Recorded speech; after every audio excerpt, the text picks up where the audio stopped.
Hi friends, let's make my overnight oats. So I have whole grain rolled oats from Quaker Oats and ito yung gagamitin natin for today. Meron lang din ako ditong reusable na jar. Nakuha ko lang to nung umorder ako ng milk tea, so nire-reuse ko na lang kasi may takip naman yan para hindi na rin ako bibili. Isa muna yung gagawin natin kasi actually first time ko gumawa ng sarili kong overnight oats kasi normally binibili ko lang talaga yon. Kuha lang tayo ng 1 cup of rolled oats. Best option talaga for overnight oats is yung rolled oats kasi mas iba yung texture niya compared sa mga instant. Pero you can still try naman yung ibang products ng Quaker Oats kapag hindi nyo gusto mag-overnight oats kasi meron silang ganito, yung quick cook na oatmeal. Mga instants na may flavor na like this one. This is chocolate, this is banana and honey, and this one, may malaki din silang version. Pwede nyo itry yan kung ayaw nyo nang nag-overnight pa. And for milk, you can put how much you like, kahit 1 cup or 1/4, nasa sa inyo naman yan. Lagay din tayo ng yogurt. Yung yogurt na gagamitin ko is yung Chobani Flip. Wala na kasi ako nung normal lang na yogurt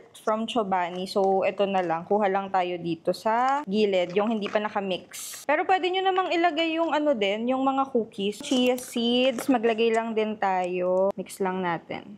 Meron akong saging dito, lagay lang din natin. Any fruits, pwede nyo ilagay. Pero dahil saging yung meron ako dito, ito yung ilalagay ko. Tsaka gustong gusto ko yung saging na may chocolate powder or cocoa.